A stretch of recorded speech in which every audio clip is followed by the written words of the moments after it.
Thanks. I'm really happy to be here today. It's been a really interesting day meeting with the students and looking at the studios, and really impressed with the work I've seen. I was here, I don't know, Lori, like 5 years ago? I gave a talk here, and I'm going to move this down. I gave a talk here, and so it's nice to be back. I love Tucson, and it's especially nice to come south in the wintertime. So, although it's been pretty nice in San Francisco. So my office is in San Francisco. We're about 15 people now, which is as big as we've been.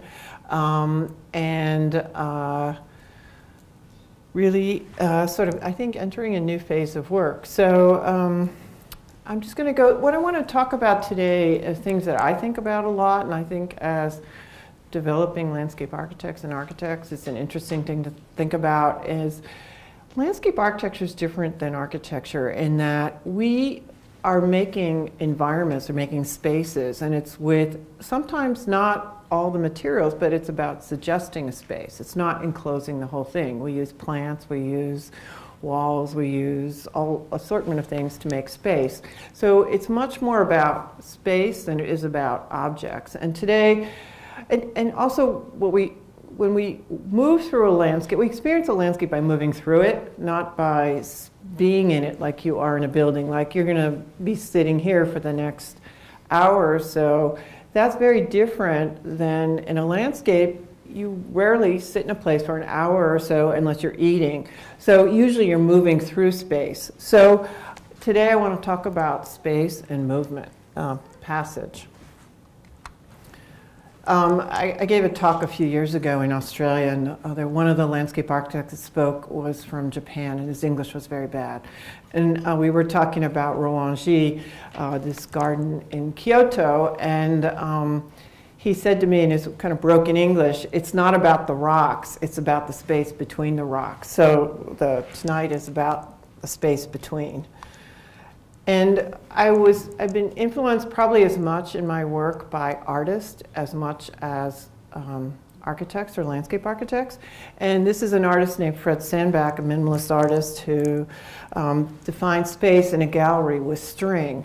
And to me, that idea of suggesting space with just a piece of string and making it as palpable as if there were a real wall there is something that I think about extrapolating to a landscape. I spent time doing the pilgrimage to the usual landscape spots, landscape art. One of them is the lightning fields in New Mexico. And I think what I didn't understand before I went there, I thought it was about the lightning, and so I made sure I booked it where you go there for, you spend a night, and you go and you book it like 6 months ahead of time, and you spend the night, and so you spend time in the space. So I checked where all the lightning strikes were, and I picked the end of August because that was the best time, and that's when I booked it. And of course, there was no lightning. I found out that there was almost never lightning there. But what it really is about the grid of poles, 1 kilometer by a mile, 23-foot tall poles in this vast, high desert. And what happened to me was just spending time. I think it's really about spending time and noticing how the light changes and how the poles become invisible at certain times of the day when the light's above. And at other times of the day, they, like at dawn when this photo was taken, all of a sudden it's like electricity and they all go on. And for me, that moment from darkness to when all these lights, the lights hit all these poles all at once, was like all of a sudden this change. It was like an electric shock. And I really thought about, I think it was probably my most powerful experience in art, and definitely my most powerful experience of nature. And it's where those two things come together that I really think about a lot, and how art can make us understand our environment and the scale of space. So I think why it's so important is this human scale against this vast scale actually brings you and makes you focus on it. Another artist who's been an influence to me is Donald Judd, and this is in Marfa, Texas. And the sculpture in this piece, you know, his minimalist sculpture is about, you don't know where the sculpture ends and where the architecture begins and when the distant landscape begins. It all starts to morph together, and to me that's really about what my work tries to do, is to bridge that gap, or to create extensions of architecture and landscape and the larger environment. Another artist that's been an inspiration to me, not so much in his works in landscape architecture, but in his artwork, is Robert Irwin. And the idea of scrim and the framing of space through scrim. And, you know, so this is a device, too, that works really well in the landscape and frames views or what you want someone to see. You can choose what you want them to experience. I'm also influenced by some of the mid-century landscape architects. This is actually from the 30s. This is work by Garrett Ekbo. And I think what's really interesting here is this illustrates how space in landscape can be defined. In this space, it's all based on plant material. So you have low hedges forming rooms that you can see from room to room. Or you have scrims, which are based on these palm trees, so you're looking in. You have more vertical space trees that form, you know, more of an object. And so you have these spaces, and you have an alley that kind of marches down and then transitions to another space. But from one to one, these spaces you see from one to the other.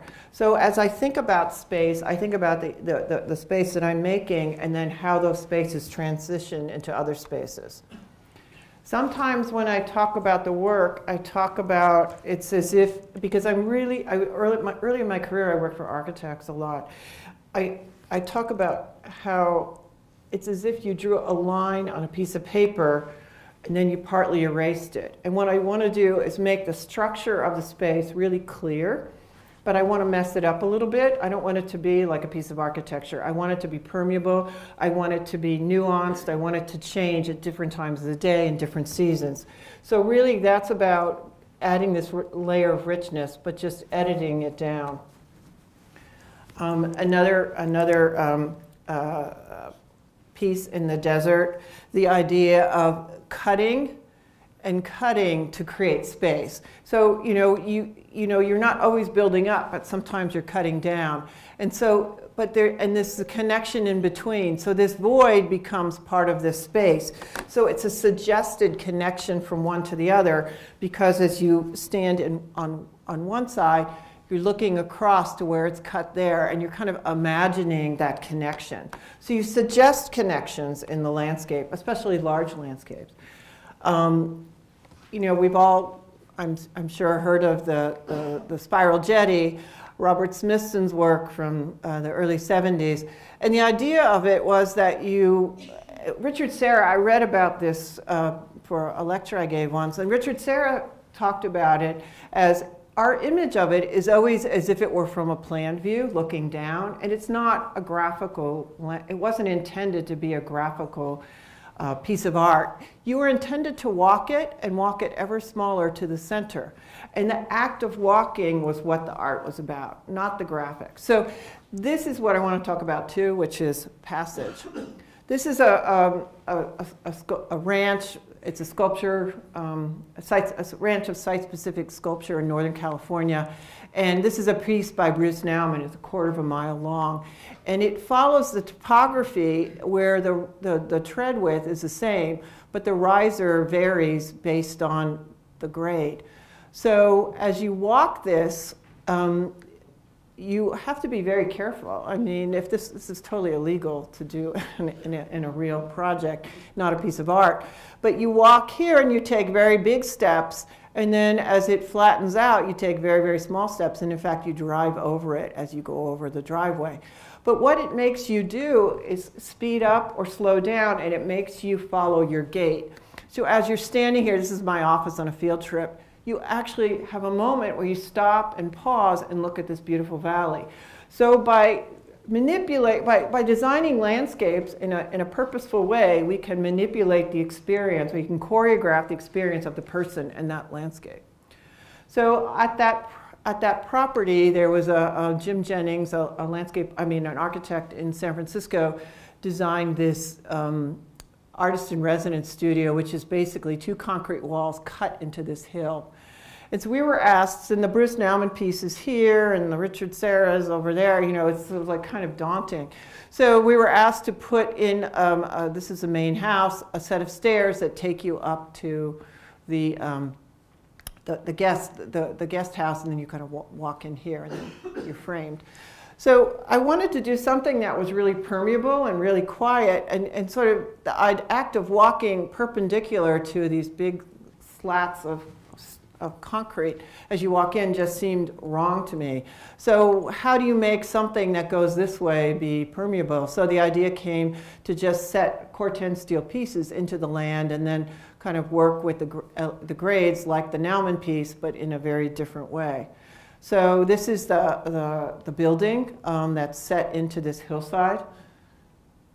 And then it comes out at the other side, another artist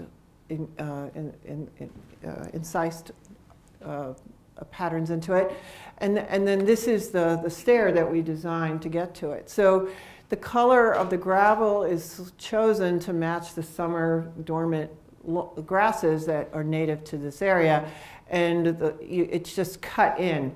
So it becomes very pervious. So actually, when you look at it from above, it actually completely disappears. So the idea of using the Corten, I like that because from one angle, it has a very different appearance than from the other. For the same client, he has a mixed-use facility in the Alexander Valley, not far from his ranch. This is a big parking lot, and the floodplain, it floods, you know, some basis, and this is the 100-year flood line is up here. So this was an existing building that was renovated with this modern addition. So the idea was the planning department made us raise the level of this plinth up to the 100-year floodplain.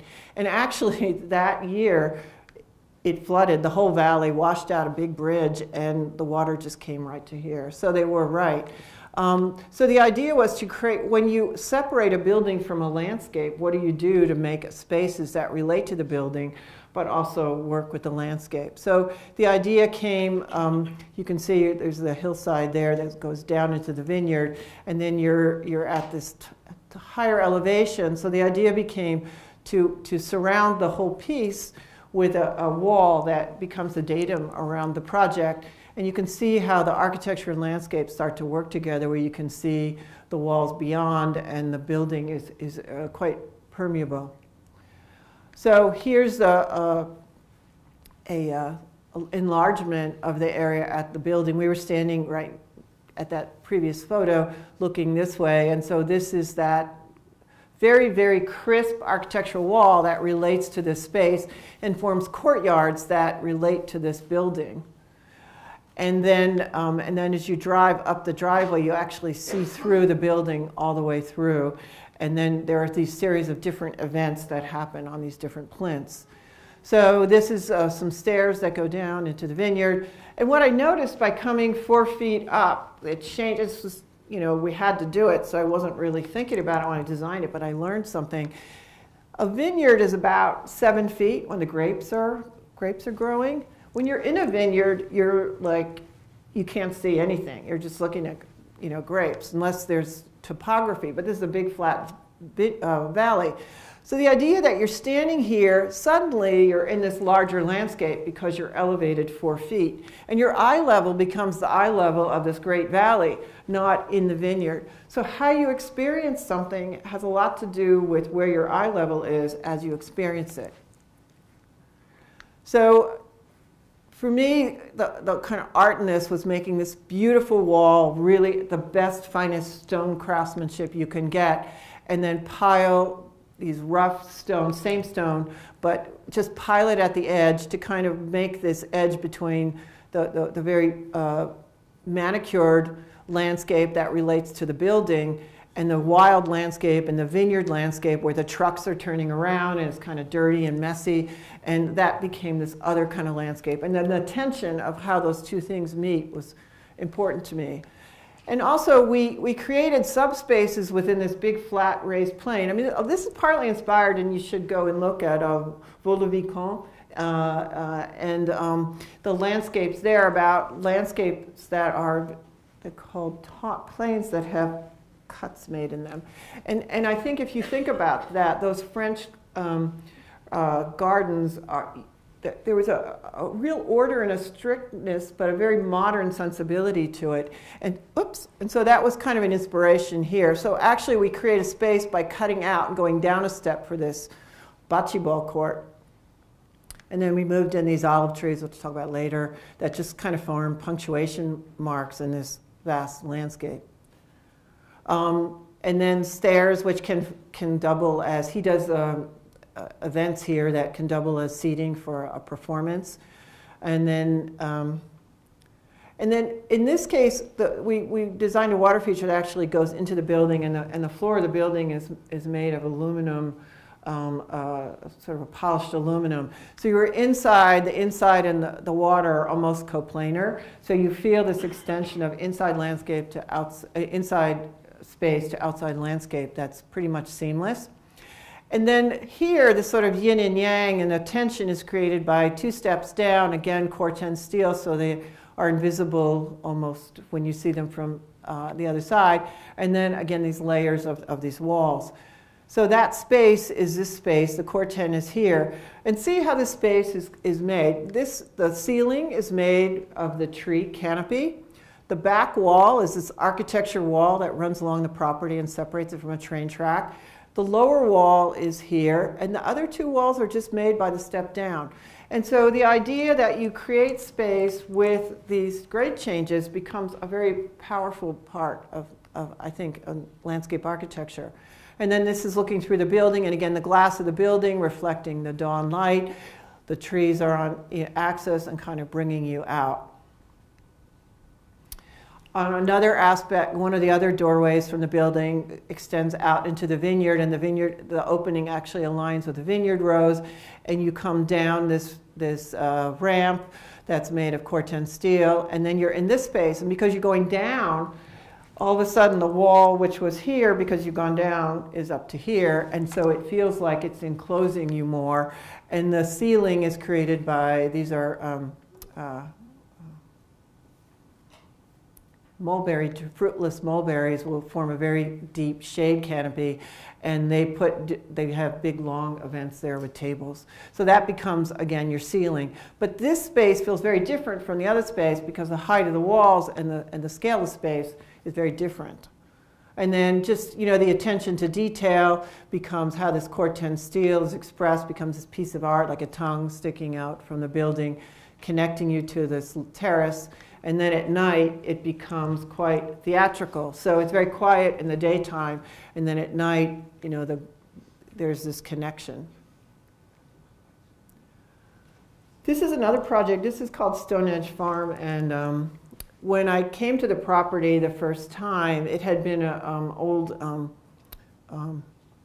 commune, and there were ramshackle buildings, and my client owns this property over here, and they bought this to create what they call a sort of a Zen spa and a place of repose.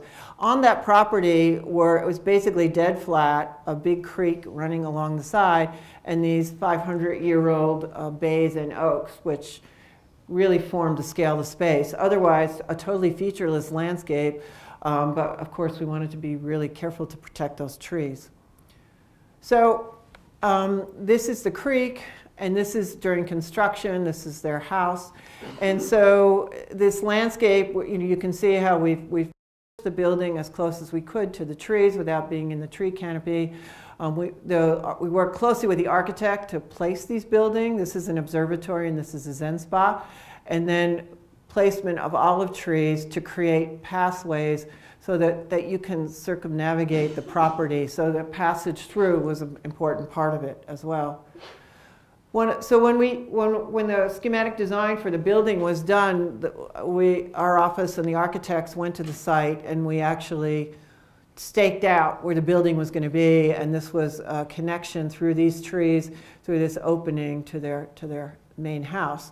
So we kind of ended up adjusting it based on what worked best on the site, always going back and forth between drawings and site.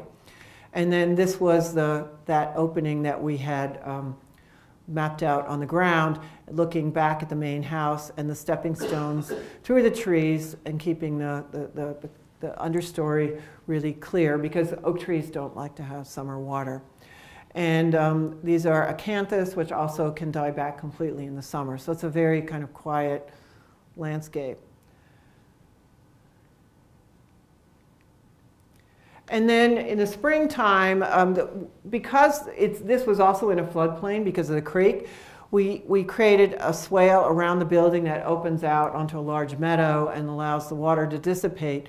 But in this area, it becomes alive in the spring with spring bulbs and takes on an iris and succulents.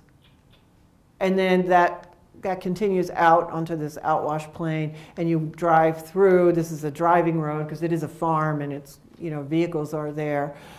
This becomes this is a fucrea that we've used to kind of create a more structured landscape. So that's along this side here. So here's the trees, and then the stepping stone path up to their house, and then we moved some trees here to screen on this side, but then as you walk through, you kind of walk through the observatory, you come around and you come through and walk around the property. So how to deal with all this space around? I was afraid if I didn't do something, they'd just junk it up and put stuff in there later. So we had to think about that carefully. And so one of the things we added, when we started, there were these two buildings, and we connected them with this lap pool, and we kind of, came up with this fairly early on because we wanted this sort of more developed precinct within this more wild landscape. And for me, when I create landscapes, I want them to be very deliberate. I want to create something that is very structured or maybe completely unstructured, but nothing kind of in the middle.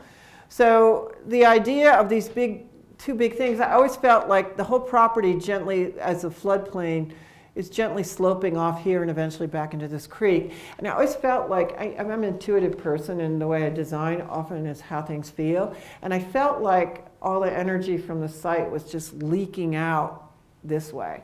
And there was a llama farm here. It wasn't so great. So, the idea was I wanted it to be more, I wanted to contain it in some way. But I thought, it's 3 acres, it's dead flat. How do I contain it? Like, trees aren't enough. We've got these giant trees. What do? You put these little tiny trees in. So as we worked, I came up with this idea that the third piece should be this stone pyramid. And I'll talk a little bit how I came up with that in a second. But the idea that it blocks, it kind of captures that kind of flow of energy. And we have olive trees planted here that also kind of create an edge. And then within it, we have this meadow, which we've cut out a lawn area for the couple's son. But what happens is this tree, as the sun moves throughout the day, it moves across the face of that pyramid like a giant sundial. And I didn't really think about it when we designed it because it was a spatial thing. But what it does is it really marks time in a way that I was a surprise and I was really thrilled with. What gave me the idea for the pyramid was, as I was standing at the lap pool, and here's the observatory, we had, during the course of construction, which there's a lot of basements and all those kinds of things cut out. It's called Stone Edge Farm because it's on an alluvial plain. And every time you put your shovel in the ground, you come up with a bunch of rocks.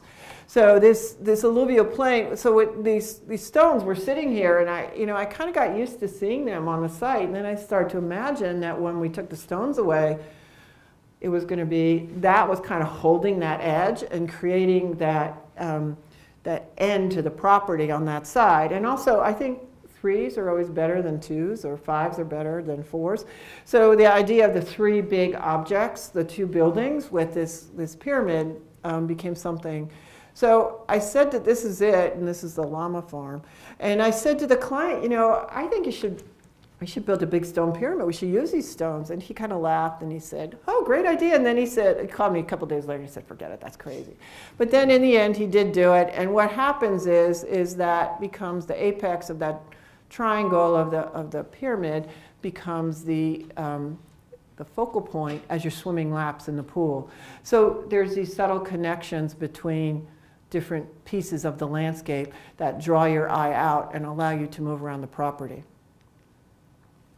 And then even the planting this is a Condensate. It's a Restio from South Africa, and the capsules on it are the same color as the Corten steel. So there's this referencing of materials with plant materials that is important. And then there's a reflecting pool around the observatory, which keeps the images stable. And you can see that. You can see how it reflects the trees and the pyramid. And then turning the other way, when you're in the lap pool looking the other way, we brought in these 43 olive trees, as I showed earlier. You can see that this is a place for eating. But I think what's really interesting too, if you think of this as a room and this is the walls and this is the ceiling, this is another wall. And a meadow is, unlike lawn, actually has mass. It's 30 inches, 3 feet tall, and when it's in a big mass, it actually creates an edge, but it's a more diaphanous edge. It's not a heavy edge like a hedge would be. But this creates the space and kind of makes you feel contained. So the planting is, but in certain times of the year, when the plants are mowed back in the winter, it has a very different feeling. So for me, I like that idea that these spaces are always changing and they feel differently depending on the time of year or the season. And you can see then, again, how that works. And then this grass actually references the larger landscape, which is the native grasses that you find in the oak woodlands in the hills beyond. So there's a referencing also that feels appropriate to this site. This is another, we worked with a guy named John Greenlee. He's a grass specialist. And these are native grasses on a hillside in the Napa Valley. This is a house by Michael Maltson. And we kind of came to the project after Michael had sited the house and the client wanted to redo some things. And I'm just going to show a few images of this, but the house kind of forms the two sides of this courtyard. So you drive in, you park, and there's a garage here. And your first view is seen through here. And then there's this hill. So what Michael did was set the two buildings into the side of the hill so that that hill becomes the third wall of the courtyard. So these are hard walls, and these are kind of soft walls with a grade going up. Oh, I think it's maybe 15 feet higher here than here. But it gently makes that edge so that that kind of landscape kind of feels like it comes through. So so this is the wild grasses. We were looking at this way before, and then it comes down. It becomes more manicured as it comes through. And this becomes a very kind of maybe a different landscape than we would normally do. But again, this sort of overlap of space. And this was originally wide open, and it felt too open. Cars would pull in to go into the garage, and you'd see them. So this is a fence made of louvers. So the louvers are about this wide. So when you go, this is looking straight on, but if you go slightly off angle, it becomes a more complete screen between this space and that space. So you walk in, and they have art at the end, a sculpture there that kind of draws your eye, and the light also does that. You walk on these stepping stones through, and then you can see this hillside coming down. So you're walking in from the parking court, you're coming in, stepping, and then you can see how the grasses are becoming from the really wild grasses that I showed earlier to this Carex panza, which is a native California grass. And then it goes into, and it kind of filters into the paving. So the whole thing is kind of, it's very, it's different from some of our other work, but it's very much of a dovetailing of hardscape and softscape. But you can see again how that gives you that sense of the third wall. And also the idea of layering is important too. And that idea of layering is really apparent here in this project, which is a house that a client had built in the 80s, and they're in their 60s now, and they wanted to renovate it. And they had planted all these oak trees. And so our charge was to come up with a better way to get to the front door. And so this was a straight shot going this way, which, you know, anytime that you are walking and you're approaching something that's higher than your eye level, it's a little creepy. You know, you don't know what, you don't see the destination. So the idea of breaking that down into more incremental spaces where you can see where you're going at each turn is a really important part of this design. And also the idea of sort of coming and, you know, turning and making this whole thing, again, this choreographed movement that we have designed into the project. So there's these sort of layers that we've created with concrete and corten. One of the reasons we used corten was that it had a thinner profile so we could not impact the tree roots. So this was the existing condition, this sort of very modern thing, this little door. Very, very, you know, not enough of a gracious landing at the top. You feel like you're going to fall down the stairs when you came out. So this was the before, and this is what we came up with. You come up a few steps, you take a look, you get this long view here, you turn, you come up, you see this beautiful tree, you come here, you turn, there's a sculpture here, and then you come up the remainder to this landing in front of, very gracious landing at the front door. And then as you're here, this is a water feature, and this water feature, you hear the sound of water, so that sound is actually drawing you up the hill as you're moving to get to the front door. We also created some courtyards, which I'll explain in another graphic, that created, you know, our front yards are often given up to the street, so buying that back and making that space is really important. So this is off their kitchen, and this is off a family room. We actually created very private gardens. So this is the view that you get from the street as you're coming up, and you start to, so you see this canopy that the architects designed, and you start to see your way up to the top. You get to that first landing, they have juncus, native juncus grass planted this way, sedge, and then you see this, this corten wall that turns you to make the next step. And then when you get to the top, you can see this sculptural vase, planter sort of at the edge, a scrim that the architect has done as part of the screen. So you again are drawn back to that courtyard off the family room. And then when you're in that courtyard and you're in the house looking out, this wall that's about this tall, it's about a 4-foot high, 42-inch high solid piece of corten, provides the screening. So when you're standing here, you're not looking at the cars, you're looking above it. And the people on the street can't see you, and you're looking across at trees and landscape across the street and at your own trees, and not any of the stuff that is not so appealing to look at. So this idea of using the elevation to buy back this space was an important part of the design. But it also became a very sculptural space, so that when you come outside, you can sit here. If you have a party, you could place things on it. But it becomes a sittable surface, but it's a very sculptural element that's floating off this, hidden underneath the corten. And then on the outside of the wall, it's the color of dirt, you know, so it becomes the wall becomes part of the landscape. And the movement of the pattern of the leaves of the trees, the oak trees, which are, you know, totally focused from above. You're just looking at like you're in a tree house. But from below, you see the movement change over various times of the day. And then from the top also, there's this reflecting pool that's got about a 1/4 inch of water, and the sound of water is from the water rolling off, you know, the perimeter of this piece, which is about 8 by 10 feet. So it's a very nice sound of water. And then to keep this really level, because water always seeks its own level, anything you do next to it has to be dead level. These are precast pavers, and they're on pedestals so that everything's dead flat, so the water sheets and it creates this even plane. But you can see we've cut out all the crap in the foreground. You don't see the cars, and you're looking at these beautiful oaks.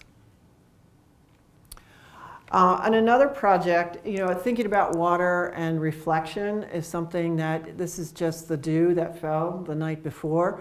So this becomes a very ephemeral feature in this landscape.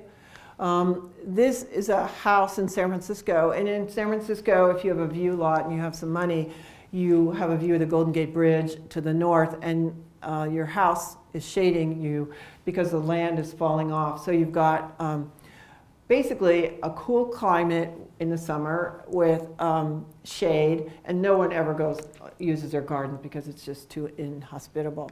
So this became a space that you would look at, or when their grandkids would come over, they would look at. They would run around in. But there's a 3.5-foot grade change between here and here. So the idea was to create, she had gone to the maze, the labyrinth at Grace Cathedral, and walked the labyrinth, and she wanted a meditative landscape that she could walk. But I knew that she really wouldn't go out there, so the idea was that she could walk it with her eyes. She could stand there and imagine walking through the space. So this became this meditative walk that, you know, she could imagine walking. And then I wanted it to look, these are stairs, so we created like a terracing going down to get to the low point on the property. But when you're actually in the space, you don't realize these are stairs. So I like the idea that in this landscape, there's something that's a surprise. You don't get it all at once. There's no one-liners. So these are these black walls that reflect the light and the sky. It's kind of dark, so these are stainless steel strips with very light gravel, and then this dark surface that reflects the sky. So as you are looking down at the space, these are made of concrete. This is polished on the top. And you hear the crunch of gravel, too, if you are walking it. So you can see how these are the stairs, but they don't look like stairs. And then when you look back, they're actually related to the materials of the building. So there are little lights hidden in there. And the plantings are changing all the time. This is in September when the Japanese anemones are in bloom. They kind of move with the wind. So there's this sort of softness behind it. And then this idea of the dew or rainfall being ephemeral water feature reflecting the sky. And then at night, it takes on another appearance where these LED lights come on and become quite theatrical. So when they entertain, it goes from this very meditative kind of place to a much more theatrical or different kind of showy kind of place. We were asked to design, some of our work is for universities. And when you're working with private clients, I always feel like I'm interpreting their story or trying to make their narrative in the landscape. But when you're working with a public institution, you need to create the narrative. And for me, that's been kind of a shift in how I approach the work. So we tried to make a sort of sense of how this landscape would work. And so one of the inspirations was, since the cardiovascular research building, that you use a echocardiogram. And then we thought about, also we're in the Bay Area and we have earthquakes and a seismograph. And so that idea became an inspiration, as well as the fact that the property was on fill in what had once been San Francisco's Bay. So the idea of recreating salt marsh in the landscape to recall the history of what was there was the other portion of the design. Our work this is probably about as wild as it gets for me. I mean, and the client, the campus architect, said he wanted a space that was more romantic because some of the other spaces on campus were kind of hardscaped, and he felt like they needed spaces that were more, I don't know, feminine, soft. I don't know how you would describe it. So just to go over, so this is the courtyard, which in San Francisco is an ideal location. It faces south because we want to be warm in the summer because of the fog. And it also buffers the wind on this side. So it's a really great climate. We also are asked to design the front entrance to the campus, the north entrance from downtown. So these are palm trees. I'll show that later. And then this is the main road through campus. So, and this is a cancer research center. So how these two buildings work together, even though this wasn't our client was, this building was important, and thinking about that. So here's that seismograph landscape. And then also thinking about how people move through the space, because this is a social space and scientists are not the most, they tend not to be the most gregarious socially. So encouraging them to encounter one another as part of their day-to-day work was important. So even in the building, there's a central stair, and there are public spaces, semi-public spaces for the building, for people, the kitchens are all on that central core. But in the landscape, we also wanted to carry that through. The lead researcher was very adamant that we had to make spaces for different kinds of people. So this is the front door, and this goes out to the city. This is another way you can walk through and get back to the rest of the campus. But then we kind of looked at these spaces and created spaces within that people could actually congregate and meet one another. And some of them were just a bench or two that a couple of people or one person could feel as if they could have a private moment, or much more social spaces as well.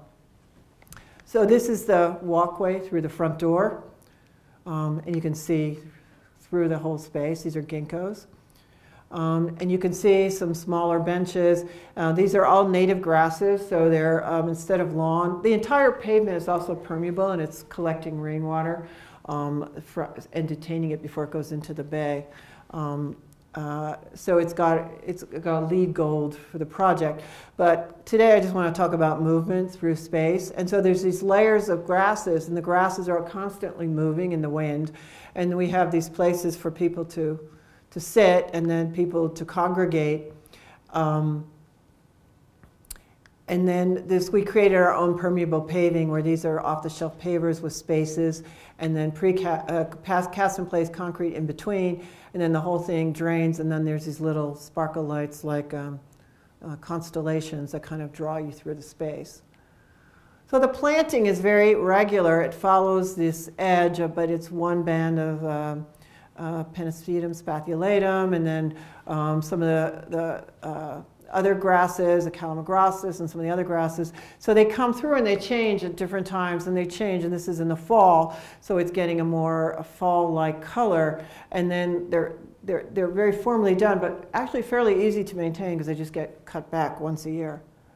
And then we have bamboo at the street to kind of create a kind of a private edge, and also to block the wind as it comes around the corner. And so this is this idea of, again, this kind of layers, and you can see the different layers in the space, and it really is beautiful when the wind is moving them. And then at the front, we wanted to create a landscape that actually announced the entrance. So there's this mirroring in the building surface, but then these trees, they're very large. Washingtonia filibusters, which is a cross between Robusta and Folifera. On the other side, there's a temporary power plant, and it's going to be replaced in about 10 or 15 years with another lab building. But until then, they wanted to create a landscape that is one that says entrance to the campus. And I felt like plant material wasn't enough. So we created this fence that is 12 feet tall that actually acts as makes a temporary building. And then behind it, we've planted giant timber bamboo. You can see the big power plant back here. So there's this layering that creates a sense of a building when there's no building. And then it's very permeable, and different degrees of permeability that make it really interesting as you approach it. So it's again, there's actually a security fence that you don't see behind it. That's chain link fence. But this forms that very, like a permeable, I don't know, it creates a very strong sense of presence for a temporary space. This is another project for universities. So over at UC Berkeley, this is a bioenergies research building. And what I'm just going to talk about right now is there was 11-foot grade change between here and here. And so we had to create an accessible pathway to the entrance.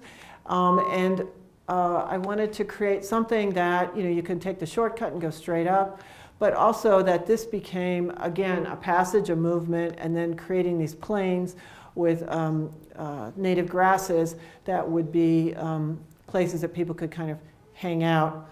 But again, as you come here, it becomes much more of a private space to a much more public space. So this is the building, and this is the landscape with these corten walls that become very sculptural. And you can see it's well used. This is one where I actually didn't mind the skateboarders, but in this we've sculpted it to create this corten, and behind it are these perforations, so that what I find is that in landscape, sometimes we don't know what the building is happening inside, especially in a lab building. Everything's kind of insular and enclosed. And how do you tell people that are how do you give clues to what's happening inside? I think we don't think about that very much. And in this building, these are all the molecules that they use to create the biofuels. And so the idea was to kind of digitally morph that a little bit to create patterns. And then these were cut with water jet to create. And what we did was we overlaid the I guess it's a little esoteric, but we overlaid the patterns of the molecules with grasses in motion, and that's how we got this pattern. And so that became the thing that brings you up to the building, the connecting tissue kind of. And then at night it's backlit, so that's what lights the path and creates that sense of arrival and drama.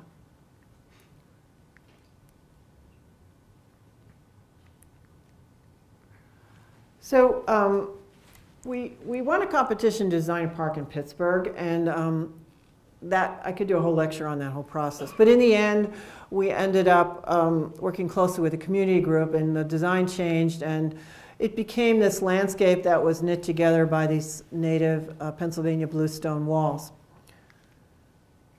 This was the site. This is a children's museum. That was our client. These were the remnants of urban renewal from the 1960s that had created this brutalist plaza that actually won a competition in 1964, for which Hideo Sasaki said it was the only winner, the only even close to being a contestant. It is a horrible space. The city can't maintain it. It's freezing cold in the winter. It's hot in the summer. It's probably one of the most inhospitable spaces I've been in, and it's shaded most of the time. This is north by this very ugly 1960s building. This is it when we started. They tried to spruce it up by putting these blue planters in to give it a little life. Homeless people were sleeping under the overhangs. The fountain hadn't worked in years. No one maintained it, and these giant, brutal porches hung out. It was really dangerous, and I think a lot because of the fact that it was sunken and you couldn't see into the space. So the first thing when I saw it, I knew we'd have to kind of open this whole thing up and make it visible. So this is when it was done. This is the kind of the building on the north side, one of the first Carnegie libraries, historic neighborhood. So the idea that you can actually see through and it's permeable and it feels safe is something that was really important.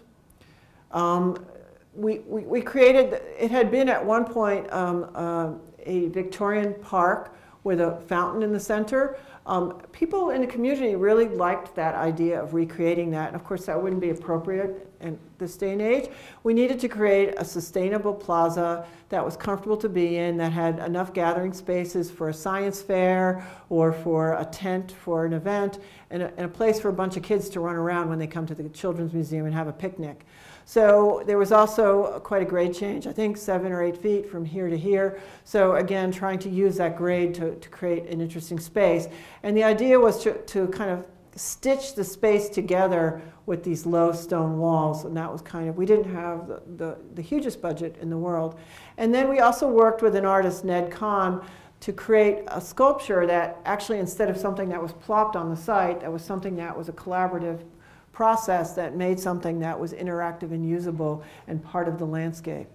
So it became all these poles, and it was interesting because Ned and I talked, and his original idea was a big teepee that was made out of glass, because there's a plate glass company called Pittsburgh Plate Glass, and he thought he could get the materials for free. It would be a reference, and then there would be this mist that would come from the steam condensate from this power line that went through there, and it would like steam up through there, and you could go and hang out in the middle of winter. And I didn't like the teepee. I just felt like it was a thing, and I didn't want a thing in the space. I wanted something that you could walk through and be in, and that sculptural piece was part of the landscape. And so I told Ned that I didn't think it was too isolated and too confining. And I said to him, well, you know, there's the lightning fields. I love the lightning fields. And he said, oh, that sounds great. We'll do that. So I thought, well, that's great. That was easy. And it turned out that he actually had wanted to do something like this for a really long time. And he's a very smart guy. Made me think it was my idea. But he had actually showed me where he had made this grid. And what this is these are 25-foot pipes that actually act as there's steam, fog is emitted from them. And so this kind of changes the climate in that space. And then you can see the walls kind of stitching it together and a bioswale here. All the plants in this project are native to the Allegheny River area. And so you can see the walls, and this is the bioswale here, the native oaks. And what's interesting to me is how people walk through the space, and at different times of day it takes on different kinds of feelings, where people walking their dogs early in the morning or in the evening, people going out for a jog, walking through the space, and how it takes on a life of its own. This neighborhood is a very proud neighborhood. It used to be called Allegheny City. And Pittsburgh annexed it in the early part of the century. And so there were some very famous residents, including Mary Cassatt and Andy Warhol. And so we had quotes from the famous North Pittsburgh people that we inscribed into the stone. And then, you know, when it's programmed for this is a fair at the Children's Museum, this space is just filled with kids, and they're running in and out, and they're cooling off, and you know, everybody's kind of enjoying it. Becomes the magnet. And then, you know, at a different time of day, this guy's walking by, and the kids running in the fountain, and it really has become quite beloved. And then, as I said, it's got this sort of seasonal change with the bioswale and people sitting and kind of enjoying the mist and the bioswale. And what's interesting to me is how that mist comes and kind of swoops across the landscape and changes and becomes very moody at different times of the day, and quite beautiful. And at night. We use SketchUp a lot in making our designs, and this was a project that we did for a client. We'd done a number of houses for, and unfortunately the house on this was not that great looking because the neighbors, it was a historic building, and the neighbors didn't want them to change it too much, so they kind of imposed on them this not so great form. But what we wanted to do was make a statement as you walk up to the front door of the house, which is here. And so originally we started looking at it, we were designing it, and I just felt kind of boring, like, you know, so you walk to the front door, you walk up some stairs, big deal. And so I said to him, well, maybe we should do these plinths that you could actually walk out onto and look down this 100-foot cliff.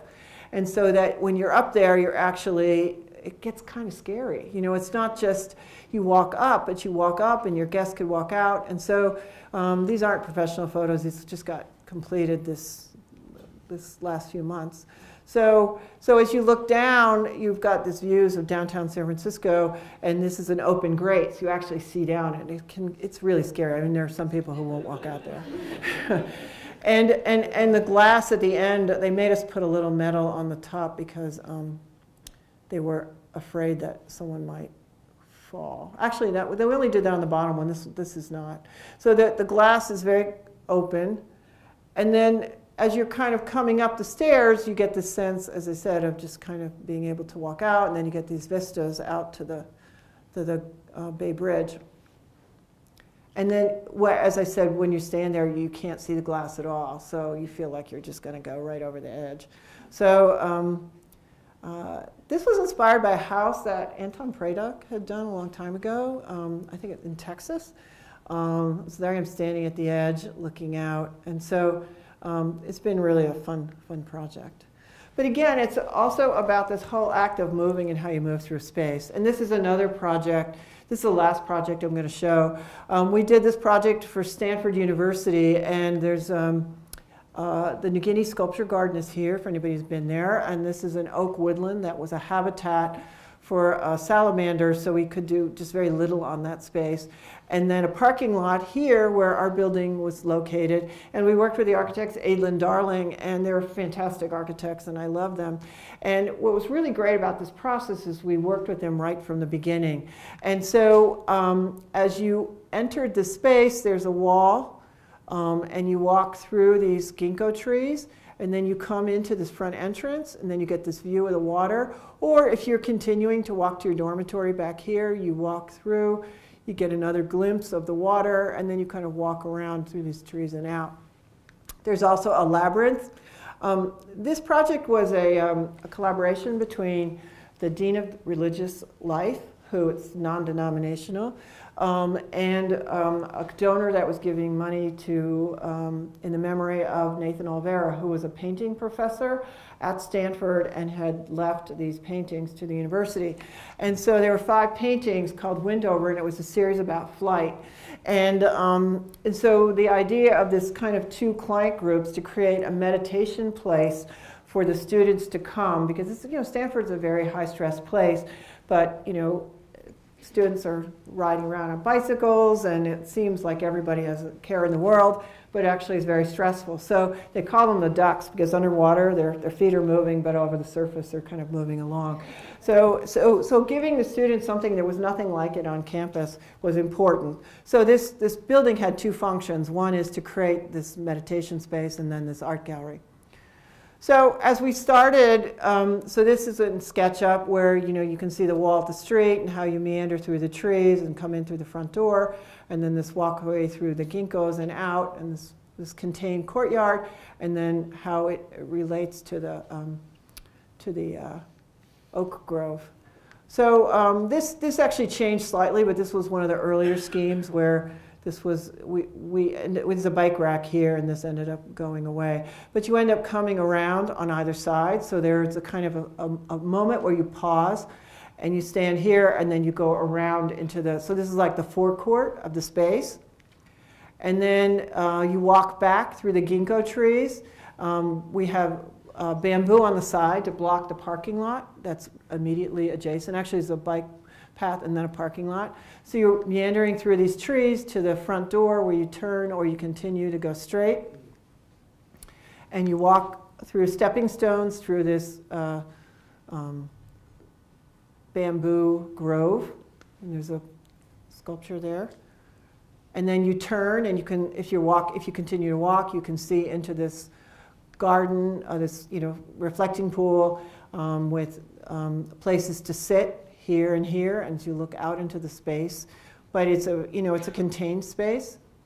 And then this was an early idea for one of the courtyards.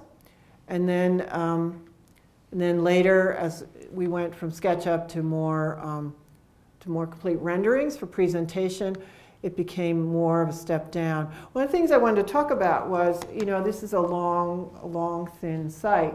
And these are great architects, and Joshua had spent days walking. I think he spent like an entire day on the site, kind of soaking it in and feeling what it should be and what would this building be.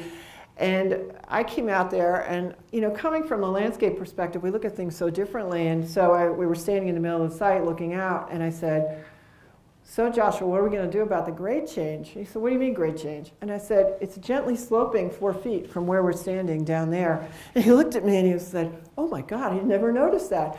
And so what happened was is that the landscape and informed the building. So what happened was, as you walked up, the building kind of hovers over the ground at the beginning. And then as you slowly move up, you come in at grade, and then by the time you get to the back to the reflecting pool, are actually cut into the grade 18 inches. So it feels like the building changes, how you experience the building changes, because the building starts floating and then is sort of grounded in almost like a fulcrum into the ground. So at this point, you're actually floating a couple of feet off the ground, and then we were able to create this interior courtyard like a Japanese garden. These were views from the building out into the landscape, and originally we were kind of inspired by Richard Long to create this sort of very simple gestures of circles to relate back to the labyrinth, but that got cut out of the budget. So So this was completed in October. So this is the bike path. This is the bamboo. So when you come on to this is the site. We found they have a place called the Boneyard where all the leftover pieces of granite and stone that they have from all the projects is located. So we were able to find these beautiful moss-covered pieces of stone that were left over from other sites to use as kind of little seats around the site. So anyway, so as you come in, you can come in from either side, but when you're here looking out from the front door, you're completely enclosed. You walk up through these ginkgo trees, which are just new little guys right now, but the building's floating here above this, so the landscape reflects the overhang of the building, and it's floating over these pebbles, and the bamboo's to the right, so you're meandering your way through. And then this is a rammed earth wall. And so then the building starts to go from being wood and floating to being rammed earth and solidly planted in the ground. And then you're rising to the very, very gently, imperceptibly to this entry. And then as you stand there, as you come there, you walk into the front door of the building. The overhang announces you've arrived. And as I said, if you wanted to continue, you can continue along here and walk to the dormitories. And as you walk into the space, the first thing you see is one of the paintings. These are large, large paintings. This is one of the smaller ones. And then you can see this extension of the rammed earth out into the landscape, the pebbles extending out into this pebble-covered. The water is only about this deep. This was done on a very shoestring budget. And then more pieces that we found at the Boneyard, which we mounted as sculpture. But you can see that we created this wall, but the wall has openings, so you see through it. And here they're more like open fins that relate to the fins of the building. So I think of any project I've worked on, the way that landscape and architecture are married on this project is probably the most successful. And then as you're sitting in the space, meditating or looking out, you see this sort of scrim of corten, and you can then go out here and sit outside and be completely. You can come there at any time of the day or night and kind of meditate. And I think what's interesting too, and you can barely see it here, is the water. The light hits the water and reflects up, and it's in constant motion at certain times of the day. So this surface again becomes this active surface, and then this surface becomes a surface where the trees are cast upon that, and it makes this beautiful dance. So this is as you've walked out and you're standing. He's sitting looking out. And then this corten's planter hovers above, and then there's another place to sit over there. And then looking back, you can see the bamboo, which isn't quite filled in yet. Looking back at and you're in a place like this, you feel good because your back's against a wall. You're grounded. You can kind of see all around you, but you also feel like you're really alone. You can see the shadows.